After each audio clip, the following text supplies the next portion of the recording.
Olá, um bom dia a todos, que a graça e a paz de Jesus possa alcançar a você e a sua família nesta manhã de domingo, onde nós vamos compartilhar mais uma porção da palavra do Senhor. Eu gostaria de fazer uma pergunta para você. Você já imaginou se Jesus viesse para almoçar com você ou para jantar na sua casa no dia de hoje? O coração chega a palpita. Porém, é exatamente isso que nós vamos observar hoje. Como seria estar à mesa com Jesus? No mundo em que nós estamos, nós estaríamos convidando Jesus para um jantar, para um banquete à nossa mesa. E como de repente aconteceria isso? E é exatamente o texto que nós vamos ler, que se encontra no livro de Lucas, no capítulo 14. Eu quero ler apenas um versículo, mas nós vamos falar do capítulo 14, do verso 1 até o verso 24. Mas nós vamos, nesse primeiro momento, nos atentar à leitura do verso 15, quando a palavra do Senhor nos diz: Ao ouvir isso, um dos que estavam à mesa com Jesus disse-lhe: Bem-aventurado será aquele que comer no banquete do reino de Deus. Bem-aventurado será aquele que comer no banquete do reino de Deus. É isso que consta em Lucas capítulo 14, no verso 15. Quando nós observamos, ele diz, ouvindo isso o quê? Né? Por que ouvindo isso? O que eles ouviram para que se possa chegar a essa exclamação e dizer que bem-aventurados ou felizes são aqueles que comerem do banquete do reino de Deus? E aí nós voltamos lá para o início do capítulo 14. Quando nós observamos, Jesus, ele faz duas perguntas, ele conta uma parábola e dá um conselho, antes de haver essa exclamação. Quando observamos, do verso 1, no verso 3, na verdade, ele diz assim: Jesus perguntou aos fariseus e aos peritos da lei, é permitido curar no sábado? Bem, vamos entender, Jesus, ele havia sido convidado para um banquete na casa de um fariseu, um doutor da lei muito importante, e muitas pessoas vieram àquele banquete porque muitos estavam interessados em saber o que Jesus tinha a falar, como ele se comportava no meio social, como ele interagia com as pessoas. Então, esse fariseu importante convida Jesus, Jesus aceita o convite e vai à casa dele, e a palavra diz que todos ali ficaram observando como Jesus iria se comportar. Só que tem um porém, da mesma forma como as pessoas observavam o comportamento de Jesus, Jesus também observava o comportamento daquelas pessoas. E é por isso que ele faz essa pergunta, porque ele está sentado à mesa e ele observa que existe um homem enfermo ali na mesa, um homem doente. O corpo desse homem estava inchado e ele sofria com esse inchaço. Então ele questiona os fariseus e doutores da lei, quando ele pergunta, olha, é permitido curar no sábado? E em seguida existe aquele silêncio. Imagina um banquete onde Jesus faz uma pergunta e ninguém tem uma resposta. Porque esta resposta poderia comprometer a atitude e a forma como os fariseus entendiam a lei.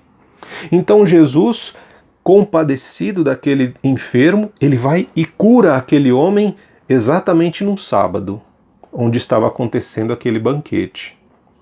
Jesus então faz uma segunda pergunta para eles, olha, se um filho seu ou um boi seu cair num buraco, você não vai socorrê-lo porque é sábado? Novamente silêncio.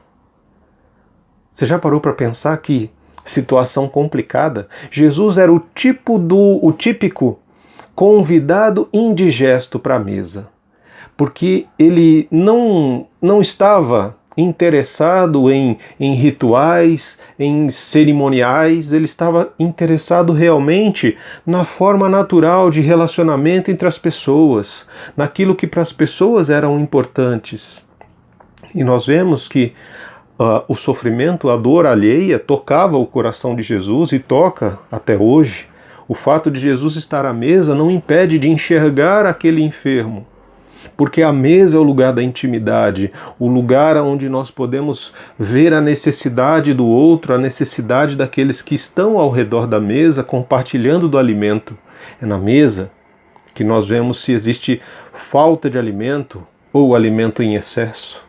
É na mesa que nós conseguimos enxergar os conflitos, porque nos sentamos frente a frente, olhando olhos nos olhos uns dos outros, e de repente um olhar não consegue fixar no olho da outra pessoa devido a algum conflito, e isso fica claro quando estamos ao redor da mesa. Então, esse convidado indigesto chamado Jesus, ele foi à mesa e na mesa ele enxergou alguém doente, agiu, curou e questionou por que isso não tinha sido feito ainda. E então o Senhor ele continua observando o comportamento daqueles que estão ali. E ele vê que as pessoas disputavam os lugares de honra, os melhores lugares, perto do anfitrião da festa, da casa. E aí Jesus conta uma parábola a partir do verso 7, quando ele diz, olha, quando você for convidado para uma festa, não procure sentar nos lugares de honra. Porque se de repente foi convidado alguém mais importante do que você, quando essa pessoa chegar, você vai ser convidado a se retirar do lugar que você sentou. Então, o ideal, segundo Jesus, é que se você for convidado a alguma festa, a algum banquete de casamento, que você procure os lugares humildes, os lugares mais tranquilos, que não sejam lugares de honra. Porque se realmente você for alguém importante, a pessoa que te convidou vai te conduzir a uma mudança de lugar para que você se assente mais próximo nos lugares de honra. E aí sim você vai ser exaltado. Porque aquele que se exalta, ele muitas vezes acaba sendo humilhado. Mas aquele que age de forma humilde, em muitos momentos ele é exaltado. E aí o Senhor ele dá um conselho ao dono da festa. Ele diz assim, lá no verso 12, quando você der um banquete ou um jantar, não convide seus amigos, irmãos ou parentes, e nem vizinhos ricos. Se o fizer, eles poderão também, por sua vez, convidá-lo, e assim você será recompensado. Mas quando der um banquete, convide os pobres, os aleijados, os mancos e os cegos. Feliz será você, porque estes não têm como retribuir. A sua recompensa virá na ressurreição dos justos. Então Jesus faz duas perguntas constrangedoras naquela festa, conta uma parábola, onde ele está dando um puxão de orelha naqueles que buscam os lugares de honra, atenção e destaque na festa, e dá uma recomendação para o dono da festa para rever a sua lista de convidados, que talvez essa lista não seja a melhor. E aí nós chegamos no verso 15, que é quando, ao ouvir isso, um dos que estavam à mesa com Jesus, ele diz, bem-aventurado aquele que comer no banquete do reino de Deus. Na realidade, essa fala é uma forma de tentar fugir da situação constrangedora criada por Jesus, para tentar mudar de assunto. Sabe quando você está constrangido num momento em que um assunto está sendo desenrolado, desenvolvido, e você não está se sentindo à vontade, e de repente você joga uma palavra no ar, uma frase no ar para tentar mudar o assunto? Foi exatamente isso que aconteceu. Esse fariseu tentou mudar aquele clima um tanto quanto constrangedor para as pessoas da festa, não para Jesus. Jesus de modo algum estava constrangido com aquilo. Ele só estava trazendo à luz aquilo que muitos viam, mas não tinham coragem de falar. E então, quando a gente pensa sobre essa questão, né? Feliz, bem-aventurado, aquele que comer no banquete do reino de Deus. Primeiro, eles não tinham muita noção do que seria esse reino de Deus e nem de quem estava à mesa com eles. E então Jesus faz o quê? Novamente, Jesus conta mais uma parábola. Uma forma de ilustrar o reino de Deus, que é algo que nós não conhecemos, com aquilo que nós conhecemos, com algo palpável e que faz parte do nosso dia a dia. E é isso que Jesus faz, conta uma nova parábola.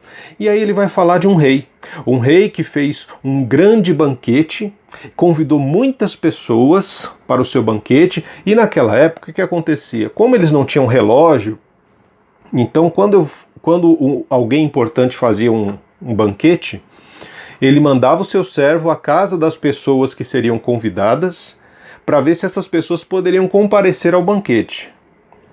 Uma vez que esse servo voltava, olha, todas as pessoas que o Senhor, meu rei, convocou ou convidou para o banquete de hoje, para a grande festa, todos disseram que estarão presentes.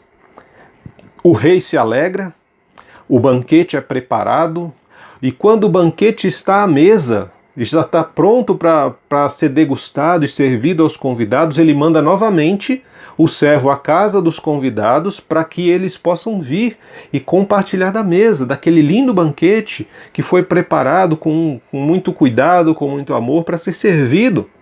E juntos eles possam compartilhar da comunhão, da alegria, né, daquele momento íntimo da mesa. Então nessa parábola o rei fez um grande banquete, mandou o seu servo, todos disseram que viriam, o banquete foi feito, estava à mesa, e ele manda os servos novamente à casa dos convidados para que eles possam vir e degustar. E aí começa algo extremamente interessante. Cada uma das pessoas começa a dar uma desculpa, cada família começa a dar uma desculpa para não comparecer àquele momento de banquete, de ceia, de comunhão. Chega na casa de um, diz, olha, eu comprei uma propriedade, eu tenho que ir ver, então eu não vou poder ir para o jantar de hoje, não vou poder comparecer a esse banquete. Ah, o outro, eu comprei uma junta de bois, então eu não vou poder comparecer ao banquete porque eu tenho que ver os bois que eu comprei. Um terceiro diz, olha, eu casei e agora eu não vou poder ir no banquete porque eu me casei essa semana, então não posso ir no banquete. Interessante.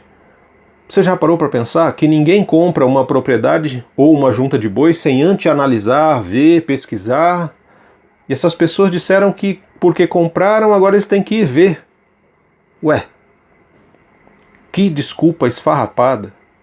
Quando nós pensamos, por exemplo, nesse que diz que se casou e que não poderia comparecer ao banquete, talvez ele estivesse buscando fundamentação em Deuteronômio 24, no verso 5, que libera, né, o homem casado de comparecer ao serviço militar, mas não aos relacionamentos sociais. Então, o que nós conseguimos enxergar? E ainda pior, quando nós olhamos Mateus no capítulo 22, que faz referência a esse capítulo que nós estamos lendo aqui de Lucas, né, ambos contam a mesma história desse banquete que estaria sendo ofertado. Em Mateus, no capítulo 22, no verso 6, alguns servos que foram enviados pelo grande rei para o banquete, para chamar os convidados para o banquete, eles foram maltratados e alguns foram mortos. Desculpas esfarrapadas, atitudes violentas, maus tratos para com servos daquele rei que enviou para que os convidados pudessem desfrutar daquele momento de comunhão e paz ao redor da mesa. Você já parou para pensar? Se você fizesse uma festa, distribuísse todos os convites, as pessoas fizessem a confirmação, e naquele grande dia ninguém aparecesse, ninguém, o que você faria? Como você se sentiria? É exatamente isso que Jesus está querendo demonstrar aqui. Quando nós observamos isso, os primeiros convidados não vieram, então qual foi a reação daquele rei? Bem, já que os convidados que eu havia questionado e me disseram que viriam, agora apresentam desculpas das mais diversas e sem fundamentos, tudo bem, eles não vão participar da mesa, eles não comerão deste alimento jamais. Então, vamos repensar, já que os primeiros convidados não vão comparecer, então novas pessoas serão convidadas. E ele dá ordem aos seus servos que saiam pelas ruas, pelos becos, por todos os lugares, e tragam todas as pessoas que estiverem nas ruas, pobres, coxos, aleijados, homens e mulheres, crianças, não importa quem seja, tragam todas as pessoas que estiverem nas ruas, necessitadas, tragam elas para este grande banquete, porque a minha mesa não vai ficar vazia, assim diz o rei. A minha festa não será um fracasso, o meu banquete não será um fracasso. Tragam novos convidados, novas pessoas, vamos fazer novas essas coisas. E os antigos, eles não haverão de participar da mesa. E esse grande rei, ele traz essas pessoas e ele também tem uma atitude contra aqueles que agiram com violência e com maus tratos e mataram servos. Ele invade as cidades, incendeia e mata também aqueles lugares, aquelas famílias e casas, como uma resposta à atitude violenta que eles tiveram para um convite de comunhão. Essa foi a postura do grande rei. E aí nós precisamos nos questionar o que Jesus estava querendo dizer com isso, né? Como que Jesus conta esta parábola e qual o objetivo do Senhor em contar estas parábolas para nós, né? Nós vimos aí 2 perguntas no início do capítulo, uma parábola sobre a questão dos lugares de honra, um conselho para rever a lista de convidados. E aí, quando a gente tenta mudar de assunto, porque o assunto ali tratado estava meio que indigesto para os convidados, Jesus vem e conta esta última parábola. Como que nós podemos observar isto para a nossa vida? Podemos pensar no seguinte: primeiramente, como tem sido a nossa conduta? Ou seja, quando ele diz assim, felizes ou bem-aventurados aqueles que comerem do banquete do reino de Deus. Primeiro, o reino de Deus, ele não é comida e nem bebida, mas ele é paz, justiça e alegria no Espírito Santo, este que habita em nós. Então o reino, ele é algo que cresce e se expande dentro de cada um de nós, nos conduzindo a atitudes que vão refletir aquele a quem nós servimos, aquele a quem nós adoramos. Bem-aventurado, no grego quer dizer macário. Os macários ou macarianos são felizes, muito mais felizes do que a palavra felicidade pode contemplar, porque uma bem-aventurança reflete a alegria que está dentro do ser humano e também a felicidade nas coisas que ele faz. Esse é o bem-aventurado. E quando ele diz que somos bem-aventurados por comer no banquete do reino de Deus, ou seja, lembra que primeiramente nós convidamos Jesus para participar do banquete da nossa festa, da nossa mesa. E aí o que acontece? A resposta deste homem, esta fala do fariseu é que bem-aventurados, felizes, alegres são aqueles que também vão participar do banquete do reino de Deus. Ou seja, primeiro nós convidamos, depois nós somos convidados. Qual tem sido a nossa atitude? Por quê? Porque os convidados, os bem-aventurados, os macários, aqueles que vão participar do banquete das bodas do Cordeiro, são aqueles que têm atitudes de acolhimento. Eles acolhem os necessitados, eles ajudam aqueles que precisam, seja física, emocional, espiritualmente, financeiramente, materialmente, não importa. Todo necessitado precisa de ajuda. E aqueles que são bem-aventurados, aqueles que são abençoados pelo Senhor, podem estender a bênção ao próximo, ao necessitado, como Jesus fez. Nós não devemos fechar os olhos ao sofrimento alheio, como os fariseus estavam fazendo. Ao momento da comunhão, foi exatamente ali que Jesus teve compaixão, e a compaixão levou Jesus a uma atitude de cura na vida daquela pessoa. Então os bem-aventurados, eles refletem o acolhimento, eles refletem o amor ao próximo. Eles são aqueles que muitas vezes não vão se adequar a rituais, a cerimoniais, mas eles estão mais preocupados sim com a questão da vida, com a questão do amor ao próximo. Essa é a primeira questão que nós precisamos observar. A segunda questão que nós precisamos observar para nós é que os cidadãos do reino não estão atrás de reconhecimento ou de lugares de destaque, lugares de honra. Nós nos assentamos em qualquer lugar, porque o lugar de honra ele é reservado sempre para o nosso Senhor Jesus.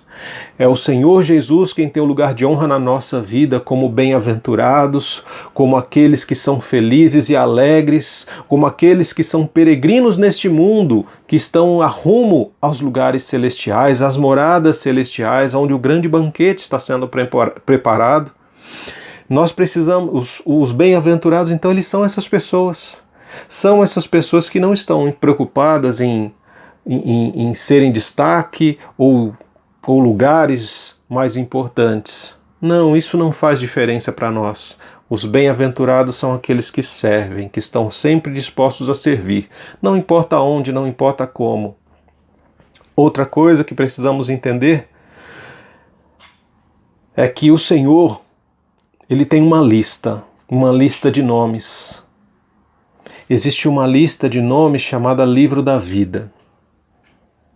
E somente haverão de adentrar nas bodas do Cordeiro aqueles cujo nome se encontra no livro da vida. Você já chegou de repente em um lugar, em uma festa, e que você tentou entrar e aí alguém disse: olha, o seu nome não está na lista, você não pode entrar. Imagina a vergonha. Aquele momento ali constrangedor. Poxa, mas eu me arrumei todo, eu vim, né? Queria participar desse momento tão importante, tá? Mas você não foi convidado, o seu nome não está na lista. O convite não foi aceito por você, você não está adequadamente vestido ou o seu coração não está realmente convertido ou arrependido para participar deste momento. Jesus diz o quê? Na questão dos nossos convidados, quando ele fala que os primeiros convidados recusaram o convite, ele está fazendo referência ao povo judeu. Jesus veio para salvar o povo judeu, mas como o livro de João, o apóstolo João, no capítulo 1, ele diz que a luz veio para o mundo, mas o mundo não o aceitou. Jesus era a luz dos homens, mas os homens amaram mais as trevas do que a luz. Eles rejeitaram Jesus, rejeitaram o Filho. E então o que aconteceu? Jesus abriu a questão de salvação a todos aqueles que crerem e receberem o nome de Jesus, aqueles que receberam o convite de participar com Jesus de uma vida realmente transformada pelo poder do Espírito Santo. E é exatamente isso que ele fala para nós. Os primeiros convidados simplesmente inventaram desculpas. Não, você não é o Messias, você é um beberrão, você é um filho de Belzebu, você é um samaritano, nós não recebemos você como Messias. Então, muitas foram as desculpas. Então, a mesa estava posta. O convite foi estendido, então, agora a todos aqueles que quiserem participar do convite. Todos quiserem participar da mesa, desse momento de comunhão e celebração. Todos aqueles que aceitarem, todos aqueles que quiserem vir, podem vir. Porque Jesus fala que todo aquele que o Pai me der, todo aquele que realmente creu e recebeu Jesus em sua vida e passa por um processo de transformação, a esse o Senhor jamais o negará. E é por isso que nós precisamos estar atentos. Ele fala que, olha, muitas vezes a gente faz festas, momentos de comunhão, e as pessoas muitas vezes só comparecem por uma questão de educação. Não é pelo prazer de estar ali. Jesus está falando exatamente isso. Todos os momentos de celebração do corpo de Cristo, os momentos em que a igreja de Jesus se reúne, é um ensaio para as grandes bodas do Cordeiro, porque assim como nos casamentos, existem os momentos de ensaio. Olha, os padrinhos entram por aqui, saem por ali, fazem isso, fazem aquilo. Então, isso que nós vivemos hoje, domingo após domingo, dia após dia, esses momentos de celebração que nós temos, são ensaios para o grande dia das bodas do Cordeiro, quando o Senhor haverá de buscar a sua igreja e todos juntos, ao redor de uma grande mesa, estaremos celebrando ao Senhor pela eternidade. Porém, vão existir pessoas que tentarão, né? Assim como nós sabemos que existe o jeitinho brasileiro, no reino também muitas pessoas vão querer entrar pelo jeitinho brasileiro. Só que isso não vai funcionar. A palavra do Senhor lá em Mateus, no capítulo 22, no verso 11, diz que: mas quando o rei entrou para ver os convidados, notou ali um homem que não estava usando veste nupcial e lhe perguntou: amigo, como você entrou aqui sem veste nupcial? O homem emudeceu. E então o rei disse aos que serviam: amarrem-lhe as mãos e os pés e lancem-no para fora, nas trevas. Ali haverá choro e ranger de dentes, pois muitos serão chamados, mas poucos são escolhidos. Esse é o grande X da questão para nós. Muitas pessoas irão querer no último dia adentrar para participar das bodas do Cordeiro, mas não viveram uma vida de arrependimento. Não se arrependeram dos seus pecados, não aceitaram Jesus, ou melhor, não entregaram a sua vida para Jesus, porque Jesus, não é Jesus quem tem que nos aceitar. Ou melhor, não somos nós que temos que aceitar Jesus, Jesus quem nos aceita, né? Não somos nós que encontramos Jesus, é Jesus quem nos encontra, porque nós somos aqueles perdidos. Então, quando naquele dia o Senhor fala aqui na palavra por meio de Mateus, que o Senhor adentrou e viu aqueles convidados à mesa e viu que alguém estava destoando. Haviam pessoas arrependidas, que lavaram as suas vestes no sangue do Cordeiro, que viveram uma vida para Jesus, que morreram pelo nome de Jesus, menos aquela pessoa que estava ali. Então a ordem do Senhor é que ela fosse lançada no lugar de choro e ranger de dentes. Porque muitos foram chamados. Muitos. O chamado de Jesus é para muitas e muitas pessoas, ou seja, é para todo mundo. Jesus morreu por todos, mas nem todos haverão de participar das bodas do Cordeiro, nem todos haverão de alcançar este lugar de comunhão à mesa, porque Jesus, ele sonda a mente e o coração, e ele sabe aquele que tem um arrependimento sincero, aquele que passou por uma real transformação na sua mente, no seu coração, nas suas atitudes, e são esses que haverão de participar da grande boda do Cordeiro, que é aquilo que nós vemos, por exemplo, lá em Apocalipse, no capítulo 19, que é a confirmação deste grande banquete. Quando, em Apocalipse 19, no verso 9, o anjo me disse: escreva, bem-aventurados os convidados para o banquete de casamento do Cordeiro. E acrescentou: estas são as palavras verdadeiras de Deus.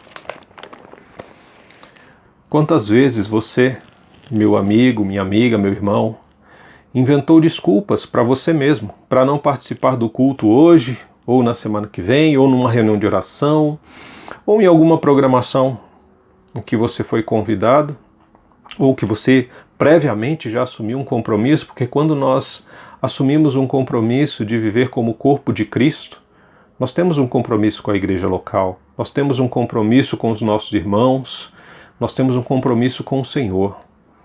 E muitas vezes nós trocamos esses compromissos por coisas, por prazeres temporários e passageiros. Hoje eu não vou para o culto porque eu tenho que viajar, ou eu não vou para o culto porque eu vou fazer um trabalho escolar, eu vou assistir uma peça de teatro, eu vou assistir um jogo de futebol, eu vou assistir alguma coisa, ou eu vou visitar alguém. Quantas vezes nós não inventamos desculpas para não estarmos nos momentos de celebração? Porque cada momento em que nos encontramos com o Senhor, com o corpo de Cristo, com os nossos irmãos em Cristo, é para celebrar a morte e ressurreição de Jesus e clamarmos juntos: Maranata, ora vem, Senhor Jesus. Mas as desculpas, elas estão cada vez mais constantes.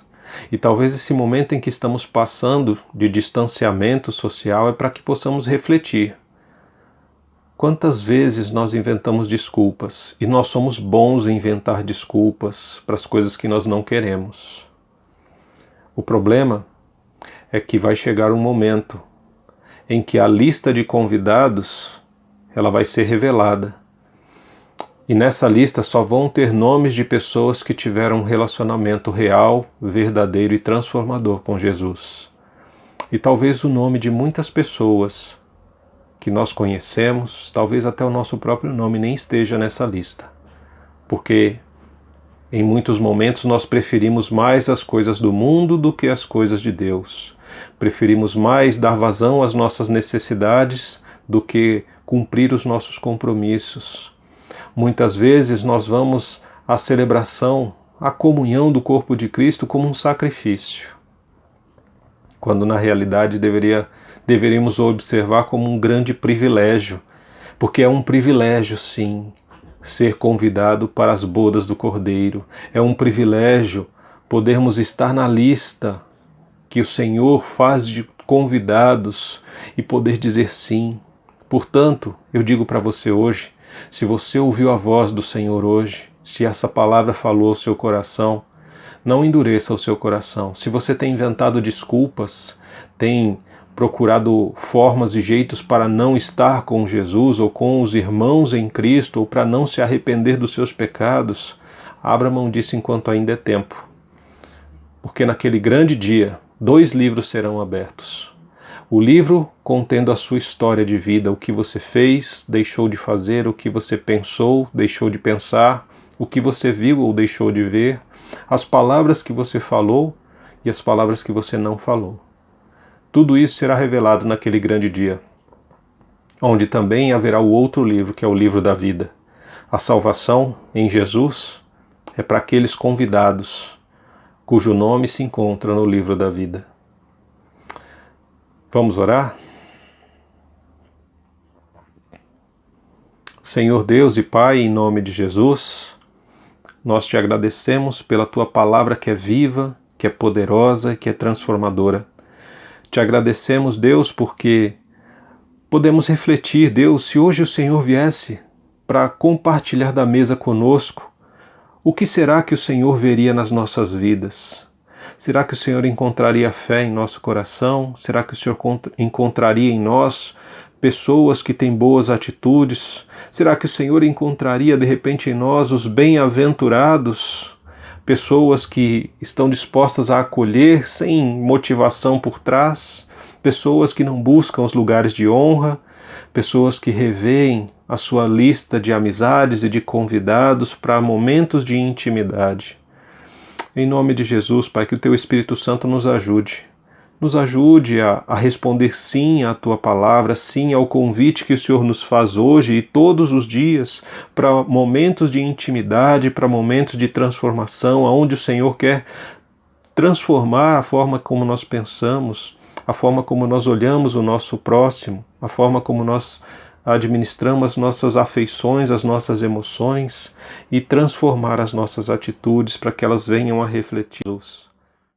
Que o Teu Espírito Santo possa encontrar cada coração nessa hora, possa tratar no mais profundo da alma, Senhor, possa sondar a mente, o coração, possa trazer à tona, Senhor, coisas que precisam ser largadas, desculpas que precisam ser realmente, Senhor, deixadas de lado. Precisamos parar de inventar desculpas para servi-lo, para estar contigo, para adorá-lo, para louvá-lo, Senhor. Porque o Senhor é um Deus majestoso, é um Deus poderoso, é um Deus que tudo vê, tudo pode, tudo sonda. O teu poder, ele venceu a morte. E nós, muitas vezes, continuamos inventando desculpas para não estar na presença do Senhor. Tem misericórdia de nós e nos leva a uma transformação real e verdadeira, para que o teu nome seja glorificado em nós e através de nós. É assim que nós oramos, no amor do grande Deus, na graça de Jesus Cristo e nas consolações do Espírito Santo do Senhor. Amém. Louvado seja Deus pelo privilégio que Ele nos dá de compartilharmos mais um dia da sua palavra de vida, palavra de transformação e graça. Receba em nome de Jesus o amor, a graça e a misericórdia do Senhor na sua vida, na sua casa e na sua família. Deixe de lado as desculpas e assuma um compromisso real com Jesus, que vai começar agora e para durar toda a eternidade. Um grande abraço a todos vocês e até o próximo encontro.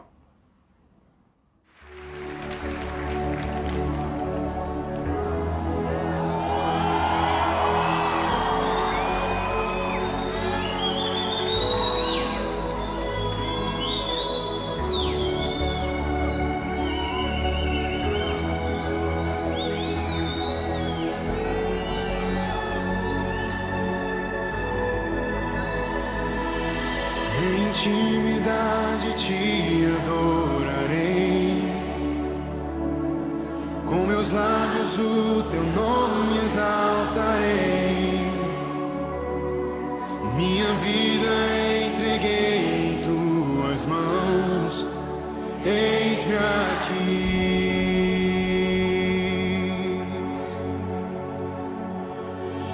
Quando tudo se levanta contra mim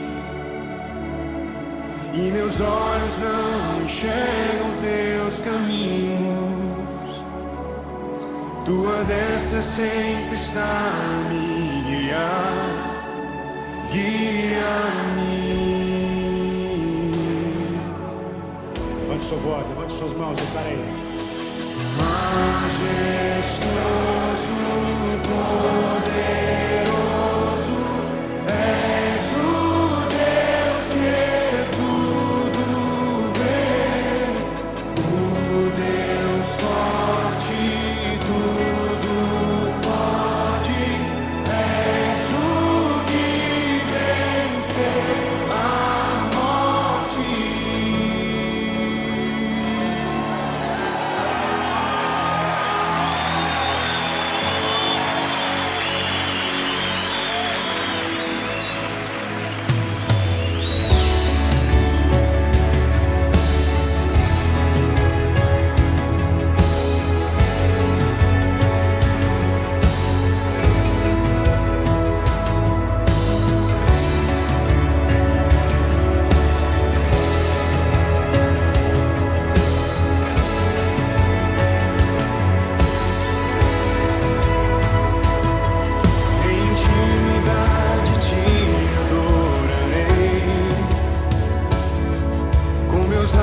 O teu nome exaltarei,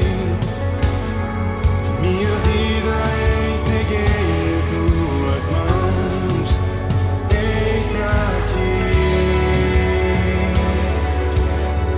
Quando tudo se levanta contra mim, Quando tudo se levanta contra mim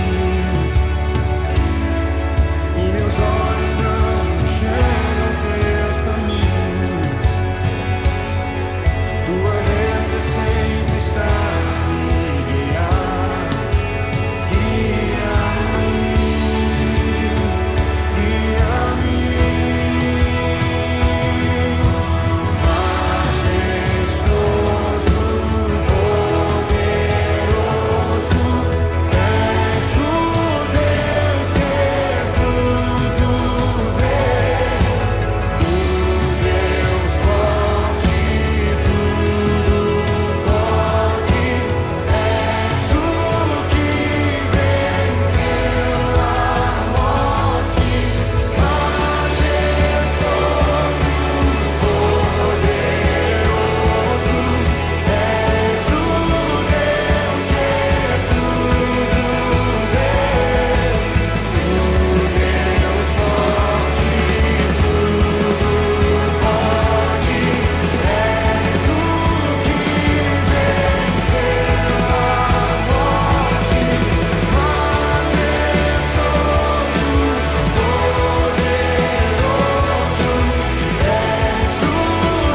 Deus que tudo vê, o Deus forte, tudo pode, és o que venceu a morte.